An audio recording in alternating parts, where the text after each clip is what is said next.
وہ دور جب انسان پتھر کے آگے جھکتے تھے، کعبہ جسے ابراہیم علیہ السلام نے توحید کے لیے تعمیر کیا تھا، بتوں سے بھر گیا تھا۔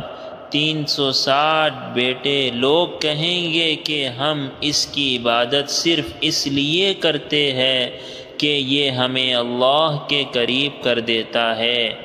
ابا، کیا ہم کچھ کھیل کھیلے؟ بیٹیوں کو زندہ دفن کر دیا گیا۔ قرآن نے بعد میں اس منظر کو بیان کیا، اور جب زندہ دفن کی گئی لڑکی سے پوچھا جاتا ہے کہ اسے کس جرم میں قتل کیا گیا، شراب فخر تھی، جبر قتل تھی، خون ریزی معمول تھا، نہ کوئی قانون تھا، نہ کوئی رہنما۔ پتھر اس اندھیرے میں ایک نور پیدا ہوا، بغیر باپ کے، بغیر دولت کے، بغیر فوج کے، اور پھر بھی اس کا رب اسے پوری کائنات کا سردار بنانے والا تھا۔ اس نے کبھی کسی بت کے آگے سر نہیں جھکایا، کبھی جھوٹ نہیں بولا۔ لوگوں نے یہ بھی کہا کہ ہم نے اس جیسا ایماندار آدمی نہیں دیکھا، اور اس کا نام محمد صلی اللہ علیہ وسلم ہے۔ اور پھر تاریخ میں ایک ایسا لمحہ آنے والا تھا جو شرک کی بنیادوں کو ہلا کر رکھ دے گا، بتوں کو گرا دے گا، قبائل میں تصادم ہوگا، اور حق کے نام پر تلواریں اٹھیں گی۔ یہ پیغام نہ رکنے والا تھا، اسلام کا ظہور ہونے والا تھا۔ تقریباً 8000 سال قبل حضرت آدم علیہ السلام انسانیت کا پہلا نور تھے۔ اللہ نے انہیں ہر چیز کا علم دیا، زمین، پانی، آسمان اور انسانوں کے نام، سب کچھ اس کے عمل میں تھا۔ ہر امت میں ایک رسول بھیجا جائے گا، اور آپ کی اولاد میں سے بھی ایک رسول آئے گا۔ میرے بچوں، اللہ نے مجھے نور دیا ہے، اور اب تمہاری اولاد میں سے ایک رسول بھی آئے گا۔ وہ لوگوں کو صرف اللہ کی عبادت کی دعوت دے گا، اور انسانیت کو نور سے منور کرے گا۔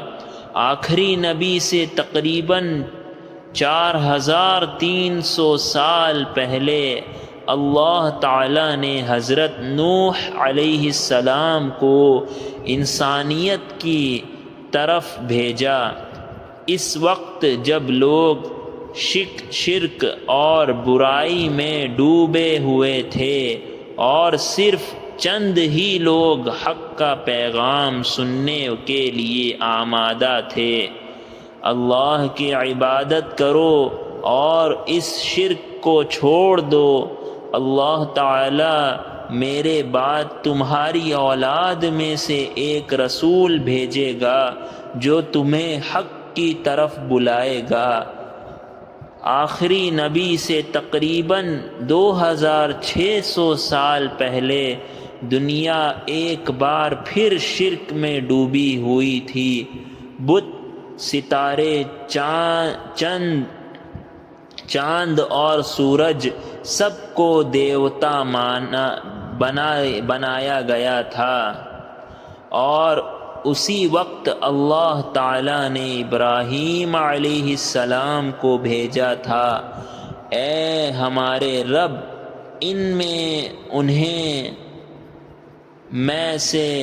انہی میں سے ایک رسول بھیج جو ان پر تیری آیات پڑھے، انہی کتاب و حکمت کی تعلیم دے، اور ان کو ترک کر دے۔ بے شک تو غالباً اور حکمت والا ہے۔ آخری نبی سے تقریباً 1400 سال پہلے مصر کی سرزمین پر ایک ظالم حکمران کی حکومت تھی، فرعون، اور اسی ظلمت کے اندھیریوں میں اللہ تعالیٰ نے موسیٰ علیہ السلام کو بھیجا۔ موسیٰ علیہ السلام نے اپنی قوم سے کہا کہ اللہ تمہارے لیے تم ہی میں سے ایک رسول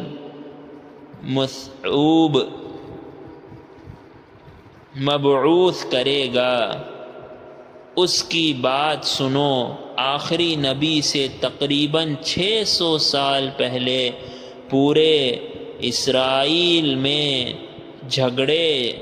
جھگڑے اور فساد پھیل گئے تھے۔ پھر اللہ تعالیٰ نے حضرت عیسیٰ علیہ السلام کو نشانی بھیجا، میں تمہاری طرف اللہ کا بھیجا ہوا ہوں، میں اپنے سے پہلے آنے والی تورات کی تصدیق کرتا ہوں اور تمہیں ایک رسول کی بشارت دیتا ہوں جو میرے بعد آئے گا، جس کا نام احمد ہوگا، اور وہ آخری نبی ہوں گے، یعنی موسیٰ علیہ السلام کی قوم کو جن کا ذکر تورات میں ہے اور جس کا نام حضرت عیسیٰ علیہ السلام نے بشارت دی، وہ نبی آنے والا تھا۔ مختلف مذہبی متون ایسے اشارے پیش کرتے ہیں جو ثابت کرتے ہیں کہ آخری نبی کی بشارت پہلے سے موجود تھی۔ اے ہمارے رب، یہود کی یہ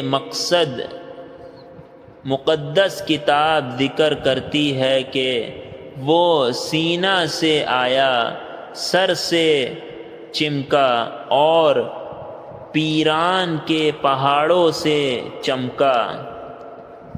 سینہ حضرت موسیٰ علیہ السلام کا مسکن ہے، سیر حضرت عیسیٰ علیہ السلام کا مسکن ہے، اور فاران مکہ کے پہاڑوں کا قدیم نام ہے، یعنی آخری نبی جس کا انتظار تھا مکہ کے پہاڑوں کے قریب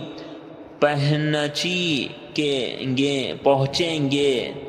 اس میں صاف لکھا ہے ایک اجنبی ایک استاد اپنے ساتھیوں کے ساتھ آئے گا، اس کا نام محمد ہوگا، وہ صحرا سے ہوگا۔ نرشنشاہ کا ذکر اتھرو وید کے سکتہ 147 میں ملتا ہے۔ سنسکرت میں نار کا مطلب ہے انسان اور شنشا کا مطلب ہے قابل تعریف۔ اس میں لکھا ہے کہ وہ 60,000 دشمنوں میں سے ہوگا اور اونٹوں پر سوار ہوگا۔ اس کا مطلب یہ ہے کہ خدایا یہ بندہ غالباً خطا عرب میں آئے گا اور عربی میں نار شنشا کا مطلب محمد ہے۔ اے غرور بدھا، آپ کے بعد ہمیں کون سکھائے گا؟ میں خدا کا پہلا بندہ نہیں ہوں اور نہ ہی آخری ہوں گا۔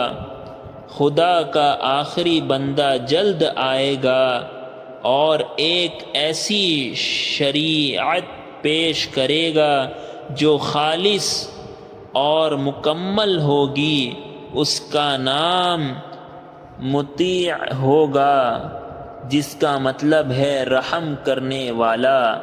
وہ پہاڑوں میں عبادت کرے گا، وہ ایک مراعات یافتہ گھرانے سے آئے گا، اس کے